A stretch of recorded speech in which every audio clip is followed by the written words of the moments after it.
안녕하세요. 임주아입니다.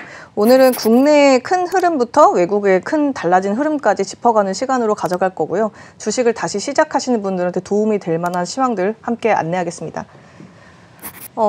가장 중요한 게 사실은 백신입니다. 이 얘기를 먼저 꺼내기에는 저희 환경 방송에는 맞지 않을 수도 있겠는데요. 사실 해외에서는 이걸 가장 중요하게 따지고 보는 것 같습니다. 지금 전체적으로 백신 접종률이 이스라엘이 60%로 1위를 기록하고 있고요. 그리고 영국이 48%, 미국이 34%, 싱가포르가 20%, 한국이 2%입니다. 경제 성장률이라든가 GDP 성장률의 목표치는 나와 있는 상황이지만 백신 접종률이 떨어진다고 하면 우리 증시 잘 가다가 꺾일 수 있습니다. 화이자가 12살부터 15살에게도 100%의 효력이 있다. 코로나19 예방 효과가 있다고 했지만 뒷부분에 보시겠지만 덴마크 같은 경우에는 아스트라제네카 백신을 240만 회분을 가지고 있지만 영구 접종 중단을 선언을 했습니다. 얀센 백신 820만 회분은 보류 상태라고 합니다. 그러면 이 백신은 누가 맞게 되는 걸까요? 네, 아무래도 누가 먼저 맞게 되느냐에 따라서도 좀 달라지게 되겠죠? 프랑스 고등보건청에서는 55세 미만 국민들에게 아스트라제네카를 1차로 맞았다면 2차는 mRNA 방식의 모더나 혹은 화이자 백신을 맞으라고 권고했습니다. 제가 궁금한 거는 브랜드가 아니고 mRNA 방식인데요. 이것 때문에 CMO가 바이오 중에서 가장 핫하게 지금 주가가 상승하고 있습니다. 그래서 이 부분 테마가 조금 남아있다라는 거를 설명해 드리려고 하는 거, 이제 막 사세요라는 그런 느낌은 아닙니다. 지금 혈장 치료제는 현재 실패되어 있습니다. 그래서 항바이러스 약 쪽으로 테마가 이동을 했는데요. 장기 테마는 아니고 단기 테마입니다. 코로나19 치료를 위해 승인받은 항바이러스제 렘데시비르가 유일한 지금 허가받은 약이긴 한데요. 뭐 맞지 말라 맞아라 각 국가별로 좀 대응은 다른 것 같습니다. 화이자가 경구용 항바이러스 초기 임상 시험 시작, 이 뉴스가 이것의 시발점이라고 보시면 됩니다. 혈장 치료제가 끝났으니까 항바이러스 약으로 가자고 한 거를 먼저 이 훈풍을 불어준 시발점이 화이자고요. 2021년 2월 항바이러스 치료제 임상 2상을 하고 있는 GC60자의 라이넥 제품도 있습니다. 뒷부분으로 넘어갈게요. 네. 부강약품에서 항바이러스 약 레보비 임상 이상 환자 수를 80명까지 증가한다고 하는 이슈도 있고요. 동국제약 같은 경우에는 폐렴 치료제로 사용되는 항생제 테이코플라닌 항바이러스 효능 연구를 하고 있다고 하니 나머지 제약사들이 항바이러스 테마에서 또 열심히 연구를 해주는 그런 흐름들인 것 같은데요. 그렇다고 해서 시장가로 살 그런 종목은 아직은 아닌 것 같습니다.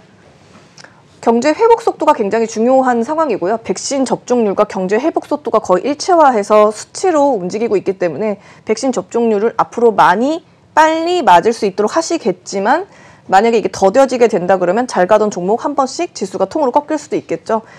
세계 인구 14%가 고소득 국가고요. 백신 공급량이 53% 보유하고 있다고 하니까 우리도 빨리 서둘러야 될 것 같습니다. 앞으로 백신을 보유를 많이 할 수 있도록 노력을 하시겠지만 현 상황에서 2.5단계 이슈가 있는 만큼 진단키트, 백신, 제약 전체적으로 한 바퀴 마지막 또 텐션을 좀 받쳐서 올라오기 때문에 추격 매수하시기보다는 있는 걸 잘 정리하시면서 현금화하시는 과정을 하시는 게 좋을 것 같다는 말씀을 드리고 싶어서 가지고 나왔습니다. 아까 말씀드렸지만 경기 상승 속도 둔화, 금리 안정화는 전통 시클리컬 업종보다는 실적 흐름이 양호한 성장 업종에 유리한 환경을 제시하고 있습니다. 그래서 지금부터는 성장주로 이동하셔도 괜찮다는 말씀 드립니다. 코스피 같은 경우에는 지금 재상승한 것이 올해 말에 피크를 찍을 것으로 기관이 예상을 하고 있고요. 내년 2분기를 지금 당겨와서 지금 현재 주가가 미리 선반영하고 있다고 합니다. 물가 상승률 모멘텀 같은 경우에는 올해 2분기가 피크를 찍을 것으로 보이는데요. 제가 아까 말씀드렸지만 물가가 상승하고 있고 지금 사실 그걸 반영해서 1,000원짜리 음료수가 1,200원이 되어야 하는데 일단 올해는 1,000원에 팔고 내년부터 1,200원에 적용한다고 하니 사고 파는 소비 관련된 지표들은 무조건 좋게 나올 수밖에 없을 겁니다. 수요 측면 인플레이션 압력을 받기는 하고 있는데 금년 중에 그렇게 크게 제가 방금 말한 것처럼 높지 않을 것으로 보이고 기업들의 제품 가격이나 원재료에 대한 비용이 그 물가 상승률을 전가받아서 가격이 비싸지지는 않을 거라고 보여집니다. 지금 코스닥 같은 경우에는 4월 12일 날 코스닥 1000선을 돌파를 했고요. 2000년 닷컴 버블 이후로 20년 만에 처음입니다. 과거와 달라진 점이 있다 그러면 IT, 그리고 바이오, 2차 전지, 디지털 컨텐츠 업종이 고르게 상승하고 있다는 점인데요. 가지고 있었던 종목들 차익 실현하지 않으셔도 더 가고 있는 그런 상황들 함께 체험하고 있으실 겁니다. 바이오 부분들은 코로나가 재유행하는 것 때문에 그런 기업들이 관심을 받고 있고요. 금리가 안정화됐기 때문에 성장주 위주로 움직이는 흐름이라서 반등이 나왔던 걸로 보여집니다. 코스닥 같은 경우에 2차 전지가 LG화학 이제 밖으로 나가는 에너지 솔루션하고 SK 이노베이션 배터리 분쟁이 700일 만에 끝났기 때문에 투자 지연 우려 완화가 지금 풀리게 되면서 2차 전지 관련 업종들 바닥에서 반등을 하고 있습니다. 그래서 관련주들 다시 한번 재트레이딩 할 수 있는 그런 타이밍이 왔다고 보고요. 전기차 주행거리를 늘리기 위해서 2차 전지 기술이 발전되고 있습니다. 니켈 함유량 80% 이상이 양극재 개발에 있는데 거기에 쓰이는 수산화 리튬 수요가 늘어난 추세입니다. 수산화 리튬 같은 경우는 하이니켈 양극재에 들어가게 되는데요. 관련주는 에코프로비엠, 첨보 동아기업인데요. 글쎄 동아기업은 모르겠지만 에코프로비엠하고 첨보 같은 경우에는 기관이 현재 추천을 많이 해주고 있는 상황입니다. 커버를 해줘서 주가가 많이 안 빠지게 끌어가고 있으니까 단기에 트레이딩은 한번 해볼 수 있을 것 같습니다. 디지털 컨텐츠 쪽으로는 솔직히 지금 진입하기는 좀 부담스럽습니다. 뭐 A스토리부터 시작해가지고 뭐 DNC 미디어, 미스티블루, 터블루 모두 들어가기가 좀 애매한 상황인데요. 가고 있었고 지수를 받쳐줬던 이유, 그러니까 천선을 맞춰준 이유는 게임이나 웹툰들이 해외 진출 기대감, 그러니까 된 게 아니고 기대감을 받고 있는 거고요. 경쟁력 있는 IP를 보유하고 있는 컨텐츠 기업들이 많다라는 걸 참고하시면 될 것 같은데 추경 매수는 조금 부담스럽다는 말씀 드립니다. 하반기는 금리가 보합권일 겁니다. 그래서 더 이상 금리 이슈가 크게 있지 않을 거라는 걸 자료로 준비했는데요. 뭐 이대로 올라올 만큼 올라왔고요. 이대로 그냥 쭉 행보해 줄 거라고 보여지니까 지금 다음 달보다는 지금이 주식하시기 훨씬 더 안정적이실 거라고 봅니다. 성장주 위주 분위기라면 반도체가 좀 유리한 편입니다. 그래서 하반기부터 경기 상승 속도가 둔화되면 이익의 성장 차별성은 더욱더 부각되기 때문에 성장주가 갑자기 더 간다는 그림으로 이해하시면 되고요. 금리 안정화가 됐고 이익 성장 차별성에 영향을 줄 것입니다.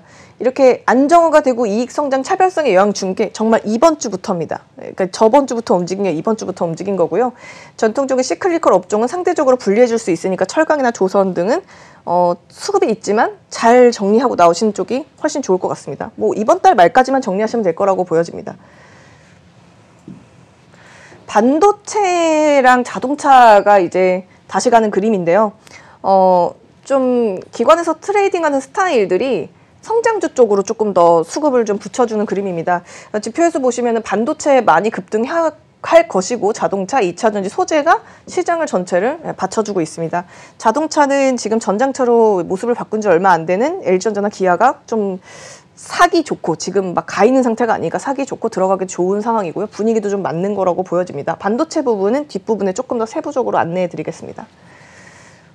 IT 쪽에 GTC 2021 컨퍼런스라는 행사가 있었습니다. 반도체 업체 엔비디아가 매년 개최하는 기술 컨퍼런스입니다.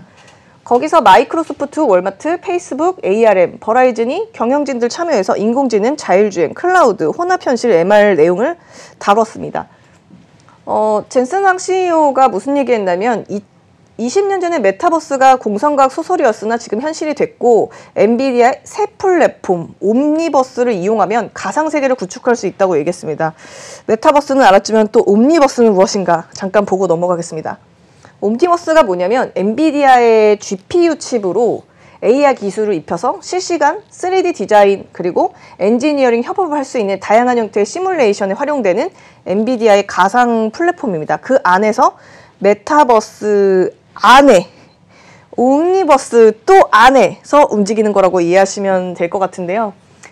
디지털 트윈이라고 해가지고 현실 세계의 기계, 장비, 사물들을 쌍둥이처럼 만드는 거예요. 뭐냐면 제가 실제 자동차를 만들었는데 자동차 디자이너들과 같이 모여서 협업을 해요. 그러면 눈으로 보이는 공중에 마치 그 공상과학 영화에 나오는 공중에 떠있는 화면처럼 똑같이 3D로 자동차 모형이 그대로 있어서 그 부분들을 지적하면 그 차의 모습을 짚을 수 있는 그런 것들을 만드는 게 디지털 트윈인데요. 다양한 훈련 그리고 학습을 통해서 시뮬레이션을 통해 진행하실 수 있습니다. 지금 그 엔비디아 같은 경우에는 작년 9월에 400억 달러 45조 원을 주고 ARM을 인수했는데요. ARM을 인수해서 한 거는 뭐냐면 글로벌 반도체 설계의 지적 재산권을 갖고 있는 ARM을 통해서 데이터가 100%를 디지털로 공유하는 기술 기반으로 처리를 한다는 얘기인데요. 제가 아까 말했던 것처럼 자동차를 실제로 만들어 놓은 거를 우리가 눈앞에 보이는 화상 영상으로 공중에 띄워서 그대로 데이터를 구현한다라는 걸로 이해하시면 되겠습니다. 그래서 이 ARM은 스마트폰 뇌에 해당되는 어플리케이션 프로세서 시장을 먼저 장악을 했고, 지금은 데이터 센터용 중앙 처리 장치 CPU를 고성능으로 컴퓨팅하는 시장을 공략하겠다라고 설명을 해준 행사였습니다.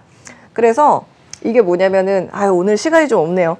그레이스라는 서버가 있는데 이게 차세대 자이언어 처리, NLP 모델 훈련 등에 활용할 수 있는 고성능 프로세서인데, 관련돼서 지금 반도체와 관련돼서 지금 엔비디아 행사에서 설명을 주고 있습니다.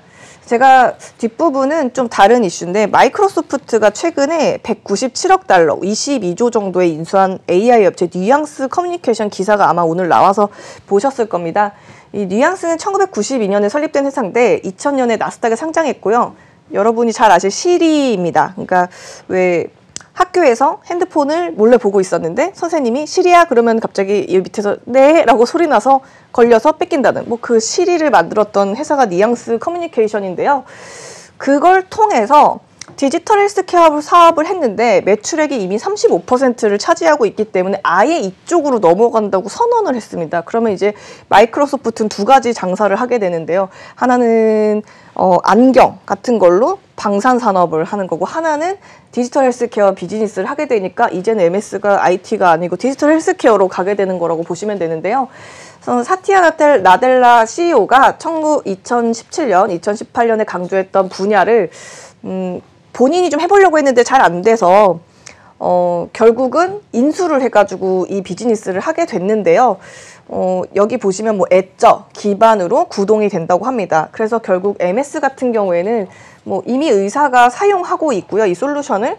그리고 제가 봤을 때는 미국에서는 IT 쪽 보신다고 하면은 MS, 마이크로소프트나 AMD, 엔비디아가 주도주 흐름을 가지게 됩니다. 그래서 저희가 만약에 관련된 IT나 반도체 성장주가 좋다고 해서 트레이딩 하시게 된다면 관련된 기업을 트레이딩 하셔야 될 겁니다. 국내 주식은. 여기까지 임주아였습니다.